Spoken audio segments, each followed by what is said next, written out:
और स्टूडेंट्स कैसे हैं आप सब लोग? आई होप आप सब बहुत अच्छे वर्क कर रहे हैं, साइज की ओर से देख रहे हैं, मैनेज कर रहे हैं। इसलिए हमारे पास एक प्रॉपर्टी आ गई, that is properties of triangles. तो अभी हम ट्राइंगल की बात करते हैं तो हमारे पास यहाँ पर क्या आता है, एक ट्राइंगल है जो एक प्लेन पर ड्रॉ किए जाते हैं, just like 2D figure and this is close figure bounded by the 3 straight lines AB, BC and C। तो अगर आप यहाँ पर देखेंगे 3 साइड्स हैं, 3 वर्टिसेस है एंड 3 एंगल्स है। तो ये हमारे पास आ जाते हैं ट्राइंगल।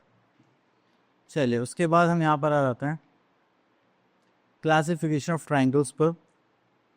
अब यहाँ पर क्लासिफिकेशन दो टाइप से करते हैं, on the basis of sides and on the basis of angles. Okay, तो on the basis of sides हम देखेंगे यहाँ पर 3 टाइप्स ऑफ ट्राइंगल्स हैं, that is scalene triangle, no 2 sides are equal. Isosceles triangle में हमारे पास आता है 2 sides are equal, and Euclidean triangle में ऑल 3 साइड्स आर इक्वल। देखो यहाँ पे 3 साइड्स डिफरेंट है, यहाँ पे 2 साइड्स इक्वल है और यहाँ पे 3 साइड्स इक्वल। ठीक है, देन आता है on the basis of angles. Acute angle triangle means all angles are acute, मतलब ये सब 90 डिग्री से छोटे एंगल्स होंगे। Then obtuse angle triangle, one of the angle is obtuse, मतलब एक एंगल क्या होगा, 90 डिग्री से बड़ा होगा। Then we are having right angle triangle, that is one angle is of right angle, that means 90 degree.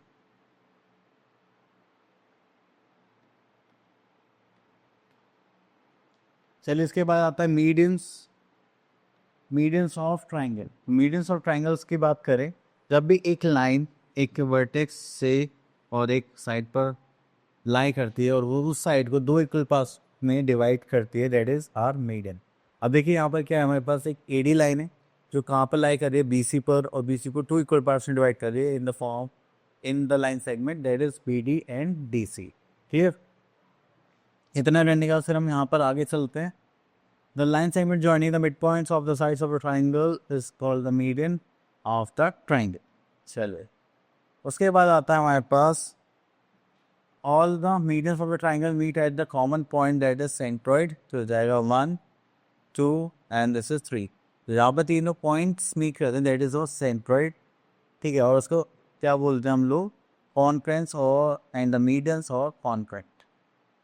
चल next is the center of the triangle, acute angle, obtuse angle, right angle lies in the interior of the circle, and the center of triangle divides one of the median in the ratio 2:3। तो ये important point है, जो भी आपके पास centroid होगा, ठीक है, तो मीडियन को किस पॉइंट में डिवाइड करेगा, 2:1 में। तो ये पार्ट हमारा 2 का, दिस इज 1। ठीक है, इस टाइप्स क्लियर। एंड सेंट्रॉइड को हम रिप्रेजेंट किससे करते हैं, द पॉइंट G। चलिए इतना करने के बाद फिर आते हैं हम यहाँ पर, that is properties of median पर। तो प्रॉपर्टीज ऑफ मीडियन की बात करें यहाँ पर, चलिए तो यहाँ पर आता है the median of equilateral triangle are equal in length. चलिए the next is median of equilateral triangle are perpendicular to the opposite side. अगर वो इक्विलेटरल ट्राइंगल का मीडियन है तो वो क्या होगा, परपेंडिकुलर भी होगा जिस साइड पर वो लाई कर रहा है। The median of 2 equal sides of isosceles triangle are equal. तो आइसोसेलेस ट्राइंगल में भी क्या होता है, इक्वल होता है। तो next is the median of the base of the isosceles triangle is perpendicular to the base. तो आइसोसेलेस ट्राइंगल का जो मीडियन होगा वो भी क्या होगा, परपेंडिकुलर होगा बेस के। Next we are having altitudes of our triangle. Altitude means height, and height क्या होती है, always perpendicular to the base.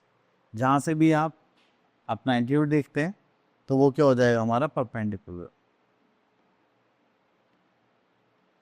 Okay, then इसके बाद यहाँ पर आता है हमारे पास, ओके तो देखिए यहाँ पर एक इम्पॉर्टेंट पॉइंट आ गया, just like the altitudes of a triangle are 3। ठीक है, वो हमेशा अपोजिट साइड पर ही लाई करते हैं जिस वर्टेक्स से वो फॉर्म होते हैं। And the altitude will not always lie inside of the triangle, हो सकता है भी वो आउटसाइड ऑफ द ट्राइंगल भी लाई कर। ठीक है, तो acute angle triangle, altitude lies interior of it boundary, right angle has 2 altitudes of its sides forming the right angle, and the obtuse angle has 2 of its altitudes on 2 of its sides produced forming the obtuse angle and in the exterior of the triangle। अब देखिए obtuse angle triangle में ही, हाँ, तो हमारे पास जो height होगी, altitude होगा, वो कहाँ फॉर्म होगा, एक्सटीरियर ऑफ द एंगल में। राइट एंगल में तो ऑब्वियसली 2 एल्टीट्यूड्स होते ही होते हैं और एक्यूट एंगल में वो इंटीरियर लाई करता ही है। चलिए यहाँ पर आते हैं, नेक्स्ट इज अगर आप तीनों ऑल्टीट्यूड्स को मीट करते हैं, that is are orthocentre और meeting point of the 3 altitudes. उसमें सेंट्रोइड था मीडियन में, इसमें क्या हो जाता है orthocentre. And acute angle triangle lies in the interior of the circle, right में 2 होते हैं हमारे पास, एंड ऑपोजिट एंगल में exterior of the triangle lie करेगा। Next is properties of altitudes. Altitudes of equilateral triangle are equal in length, okay, and altitudes of equilateral triangle bisect the opposite side. तो opposite side को क्या करते हैं, bisect भी करते हैं। Next is altitude drawn on equal sides of isosceles triangle are equal, okay, and altitude drawn to the base of the isosceles triangle bisects. तो isosceles triangle और equilateral triangle में जो altitudes होते हैं वो क्या होंगे, हमारे equal होंगे, ठीक है। और वो क्या करेगी, दूसरे साइड्स को बाइसेक्ट भी कर, इक्विलेटरल ट्राइंगल में वो इसमें, ठीक है, इक्विलेटरल ट्राइंगल में और आइसोसेलेस ट्राइंगल में। तो यहाँ पर आता है relation between the medians and altitudes of the triangle. In an equilateral triangle the medians and altitudes are same, therefore the centroid and orthocentre are coincide. अब देखिए ऑल्टीट्यूड सॉरी इक्विलेटरल ट्राइंगल में median और altitudes क्या होते हैं, same होते हैं, तो उसकी ऑर्थो सेंटर और सेंट्रोइड क्या है, एक ही जगह लाई करता है। क्लियर? ओके, तो आ जाते हैं हम अपनी एक्सरसाइज पर। तो दैट इज 11.1। तो यहाँ पर सारी प्रॉपर्टीज बेस्ड हैं, यहाँ आप इजीली कर सकते हैं। तो चले ओके, तो यहाँ पे फिल इन द ब्लैंक्स देख लेते हैं। A median connects a vertex of a triangle to the of the opposite sides.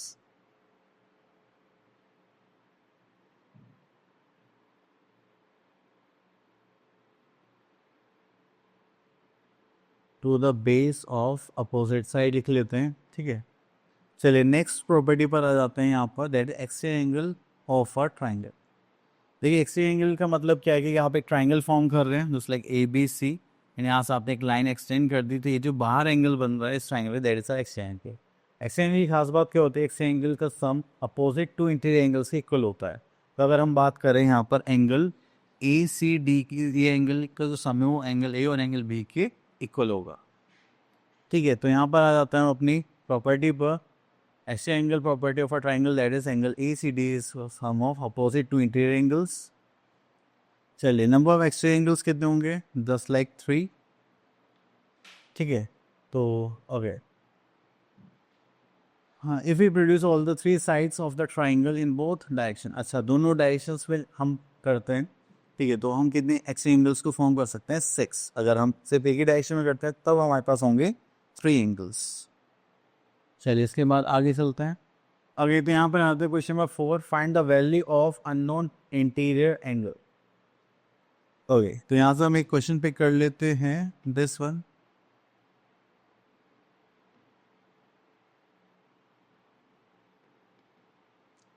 अब देखिए यहाँ पे बताया गया है कि this is an exterior angle and इसका सम क्या होगा, अपोजिट टू इंटीरियर एंगल्स के इक्वल होता है, ठीक है। तो यहाँ पर हमारे पास आ जाएगा that is 95 degree equals to 40 degree plus x. अभी प्लस में तो जाएगा तो क्या हो जाएगा, minus that is 95 degree minus 40 degree equals to x. करेंगे यहाँ पर तो कितना हो जाएगा, that is 55 degree equals to x. So this is our answer,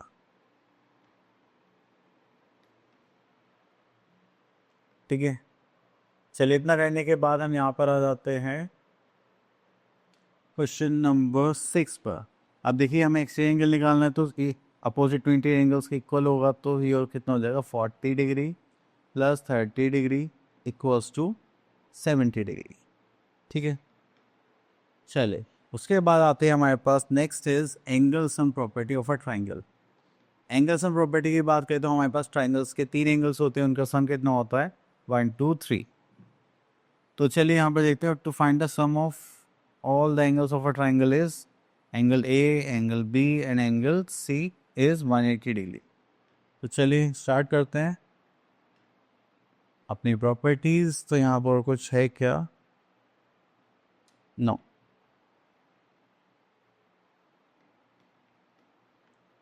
okay, तो यहाँ पर आता है एक्सरसाइज 11.3। अब देखिए यहाँ पर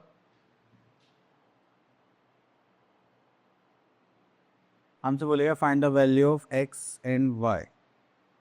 चलिए यहाँ से हम एक क्वेश्चन ले लेते हैं, क्वेश्चन नंबर बी।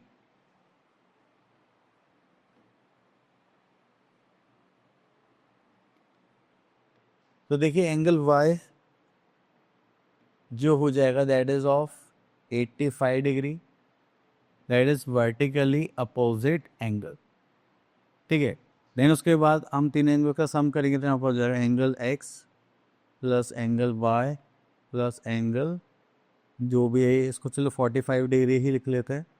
तो इनका सम कितना होगा, दैट इज 180 डिग्री, क्योंकि हमारे पास एक प्रॉपर्टी होती है एंगल सम प्रॉपर्टी। ठीक है, तो यहाँ पर एंगल वाई तो अभी हमने निकाला था दैट इज 85 डिग्री, और ये हो जाएगा हमारे पास 45 डिग्री इक्वल्स टू यहाँ पर आ जाएगा angle x that is 180 degree. तो 40 120 this is 130 degree equals to angle x की हो जाएगा 180 डिग्री। इसको करेंगे तो यहाँ पर आ जाएगा एंगल एक्स उससे प्लस में हो जाएगा, तो क्या हो जाएगा minus, this is 180 degree minus 130 degree. दोस्तों करेंगे तो angle x equals to that is 50 degree, that is an answer. Clear. चलिए उसके बाद और आगे चलते हैं, तो यहाँ पे क्वेश्चन नंबर 2 में कुछ प्रॉपर्टीज और देख लेते हैं। Is it possible to have the triangle with two right angles? तो आप बोलोगे नो सर, अगर दोनों ही दो तीन एंगल्स होने चाहिए इनका नेक्स्ट सम कितना होना चाहिए 180 डिग्री। लेकिन अगर आप बोल रहे हैं कि आपके पास दो ही एंगल है जो 90 डिग्री और थर्ड एंगल कितना हो 0 degree, that is not possible. ठीक है, just like two acute angles हो सकते हैं, बिल्कुल हो सकते हैं। अब हो सकता है yes it is possible. Okay, तो यहाँ से हम एक क्वेश्चन सॉल्व करेंगे, क्वेश्चन नंबर 3। तो चलिए ओके, इसके हम क्वेश्चन नंबर 5 सॉल्व कर लेते हैं। ठीक है, तो इसमें ये वाले लॉजिक्स भी क्लियर हो जाएंगे। अभी यहाँ पर आता है each of the two equal angles of a triangle is twice the third angle. Okay, तो यहाँ पर आता है each of two angles of a triangle is twice the third angle. तो देखिए यहाँ पर टू इक्वल एंगल्स हैं,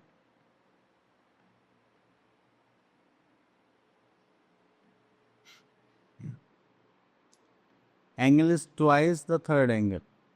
तो अगर हम देखें तो वो हो जाएगा हमारे पास 2x और 2x, एंड जो हमारे पास थर्ड एंगल होगा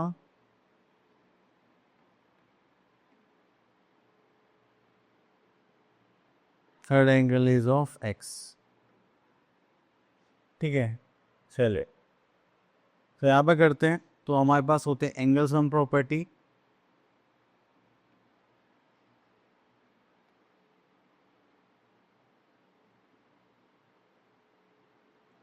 एंगल सम प्रॉपर्टी में देखेंगे तो यहाँ पर आ जाएगा angle A plus angle B plus angle C equals to that is 180 degree. ठीक है, तो चलिए यहाँ पर एंगल दो एंगल्स हमारे इक्वल है, तो that is 2x plus 2x, and third angle हमारे पास था दैट इज x, तो उसको कितना हो जाएगा 180 डिग्री। चलिए आप इसको सॉल्व करेंगे, तो सॉल्व करेंगे तो 2 + 2 4 and this is 5x equals to कितना हो जाएगा दैट इज 180 डिग्री। तो x इक्वल्स टू यहाँ पर हो जाएगा 180 degree divided by 5, that is 5 3 is 15 and 6 is 30। कहाँ हो जाएगा x इक्वल्स टू कितना हो जाएगा that is 36 degree.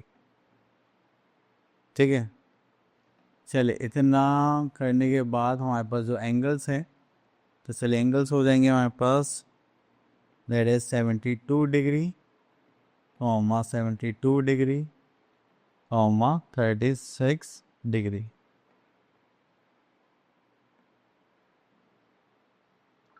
That is answer. Clear. चलिए इसके बाद आगे चलते हैं, ये क्वेश्चंस तो आप सिमिलरली कर ही सकते हैं। ओके, तो नेक्स्ट प्रॉपर्टी आ जाती है हमारे पास, that is equilateral triangle. Equilateral triangles में तीनों एंगल्स होते हैं हमारे पास 60 डिग्री एंड तीनों साइड्स हमारे क्या होते हैं, इक्वल होते हैं। 1 2 3, ठीक है। तो यहाँ पर आ जाता है हमारे पास आइसोस ट्राइंगल्स में हमारे पास दो साइड्स इक्वल होंगी और एक क्या होगी, डिफरेंट होगी, ठीक है। बट इनके जो अपोजिट एंगल्स होते हैं वो भी क्या होते हैं, इक्वल होते हैं। चलिए इतना करने के बाद फिर हम आगे चलते हैं। ओके, तो चले next is property of the property of the length of the sides of a triangle. तो आप कोई भी ट्राइंगल फॉर्म करते हैं तो उनमें होता है कि आप किसी भी दो साइड्स का सम करेंगे तो थर्ड साइड्स के वो क्या होना चाहिए, ग्रेटर होना चाहिए हमेशा, ठीक है। ओके, तो the sum of the length of any two sides of a triangle अगर करते हैं, then the length of the third side is also the triangle inequality property. तो जब भी हम क्या कर सकते हैं, ट्राइंगल फॉर्म कर सकते हैं, otherwise it is not possible. तो हम आ जाते हैं यहाँ पर एक्सरसाइज 11.4 एंड यहाँ पर हमें गिवन है question number 1, find the value of x. चलिए यहाँ से लिख लेते हैं क्वेश्चन नंबर बी। तो देखिए यहाँ पर हमारे पास एक एक्स है, ये दो एसोस, ये एसोस ट्रायंगल्स में मतलब ये दोनों एंगल्स भी आपस में क्या होंगे, इक्वल होंगे, ठीक है। तो यहाँ पर आता है angle A plus angle B plus angle C equals to that is 180 degree, ठीक है। तो अगर हम यहाँ पे लीनियर पेयर के हिसाब से देखें तो ये तो प्रॉपर्टी लगाने का कोई मतलब नहीं बैठता। तो यहाँ पर देखें लीनियर पेयर, ठीक है। अगर यहाँ हमारे पास कितना है 130, तो ये कितना हो जाएगा हमारे पास 130 degree plus x equals to 180 degree. Sorry x ने इसको मान लेते हैं ए, ठीक है। उसको सॉल्व करेंगे तो एंगल ए आ जाएगा हमारे पास, इसको मान लेते हैं ए। तो angle A will be 180 degree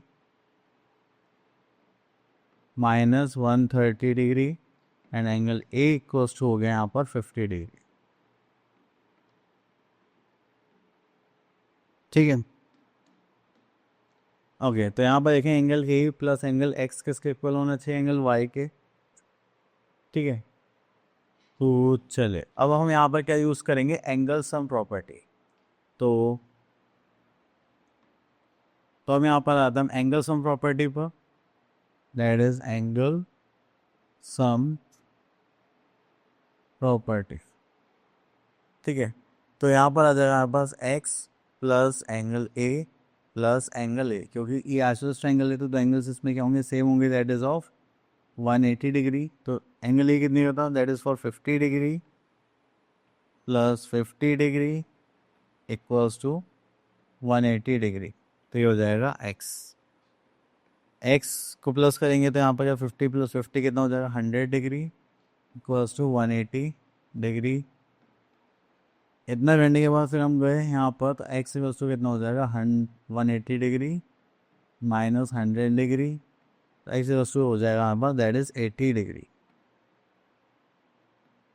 ठीक है। तो चलिए एक्स की वैल्यू आ गई 80 डिग्री। अब यहाँ पे हमें क्या चाहिए, वाई। तो एंगल ए, अगर ये ए है तो ये भी ए ही होगा, तो ये भी क्या फॉर्म कर linear pair, angle A plus angle y equals to कितना होगा 180 degree, because it forms a linear pair. तो यहाँ पे लिख देते हैं हम लीनियर पेयर, ठीक है। तो यहाँ पर आ जाएगा एंगल ए कितना होगा, that is 50 degree plus angle y हमें यहाँ पे फाइंड आउट करना है, that is 180 degree. Angle y equals हो जाएगा 180 डिग्री माइनस 50 डिग्री, तो एंगल वाई इक्वल्स हो जाएगा 130 डिग्री,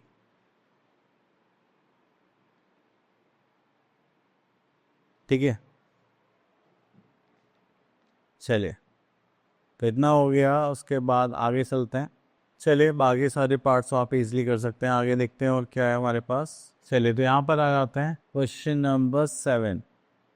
तो यहाँ पे हमें 3 साइड्स ही बने और यहाँ पर हमें पता करना है कि ये ट्राइंगल फॉर्म हो सकता है या नहीं हो सकता। ठीक है, तो चलिए इसको मान लेते हैं हम A B, this is B C and this is C A. ठीक है, तो यहाँ पर आ जाएगा A B equals A B plus B C is greater than क्या होना चाहिए, सी ए। चलिए ए कितना है, 8 + 5, तो ये कितना हो जाएगा, दैट इज 3। तो ये हो गया that is 13 is greater then 3। चलिए केस 2 ले लेते हैं। केस 2 में हमारे पास है यहाँ पर B C plus C A is greater than A B. ठीक है, तो यहाँ पर देखेंगे तो हमारे पास कितना था, 5 + 3 is greater than A B, कितना था हमारे पास 8। ये नहीं पॉसिबल हो पा रहा, तो आप क्या बोलेंगे, no, by 3 dimension the triangle is not possible.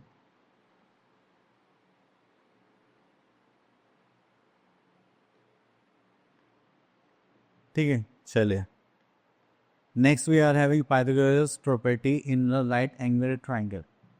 तो चलिए जब भी हम राइट एंगल ट्राइंगल में आते हैं तो इसमें हमारे पास होता है जस्ट लाइक दिस, एक हमारे पास हाइट होगी, परपेंडिकुलर होगा, एक हाइपोटेन्यूज होगा। तो ये हो जाएगा हमारे पास A, this is B and this is C. तो this is our base, this is our perpendicular and this is our hypotenuse. ठीक है, तो हमारे पास यहाँ पर जो फॉर्मूला बन जाएगा पाइथागोरस थ्योरम के लिए, that is hypotenuse square equals to base square plus perpendicular square. इन सब चीज़ों को सॉल्व करके हम यहाँ पर क्या बनाते हैं, अपना राइट एंगल ट्राइंगल फॉर्म करते हैं। Okay, then we are having Pythagorean triplet. तो उसका मतलब ये कि जो भी इस कंडीशन को सेटिस्फाई करते हैं, जैसे 5, 12, 13, 8, 15, 17, तो ये सारी क्या होती है, पाइथागोरन ट्रिपलेट, जस्ट लाइक 3, 2, 4। ठीक है, अगर आप इनका दो साइड्स का स्क्वायर करेंगे तो थर्ड साइड के इक्वल होता है। तो साइड 12, 35, 75, 7, 24, 25। ठीक है, तो यहाँ पर आता है कन्वर्स ऑफ पाइथागोरस प्रॉपर्टी। तो चलिए, और तो कुछ यहाँ पर खास नहीं है। ओके, तो यहाँ पर आ जाता है हमारे पास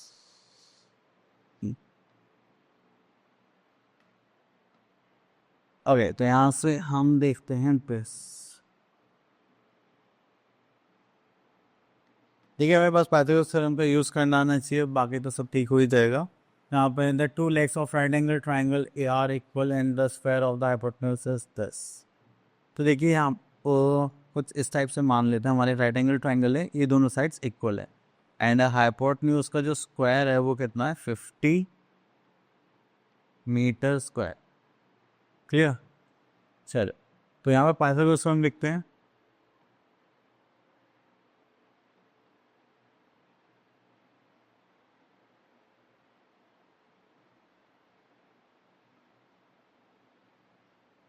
पाइथागोरस थ्योरम, तो ये हो जाएगा हमारा hypotenuse square equals to base square plus perpendicular square.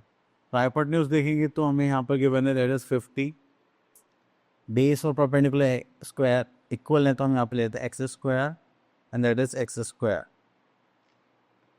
ठीक है, तो इसको करते हैं तो हो जाएगा that is 2x square.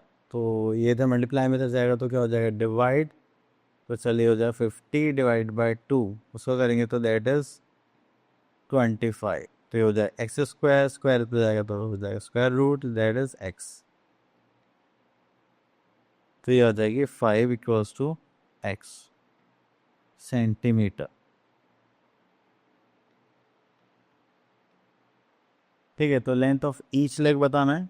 Okay, तो हमारे पास आ गया that is 5 centimetre plus 5 centimetre, और जो थर्ड साइड होगी दैट इज ये हो जाएगी, स्क्वायर रूट करेंगे तो 5√2 सेंटीमीटर। ठीक है, तो बस आपको ऐसे पाइथागोरस थ्योरम यूज करनी है, देन आगे देखते हैं और कुछ है क्या इसमें। Okay, finish. तो आई होप आपको ये टॉपिक से क्लियर हो गया होगा। मिलते हैं नेक्स्ट वीडियो में, तब तक के लिए ऑल द बेस्ट।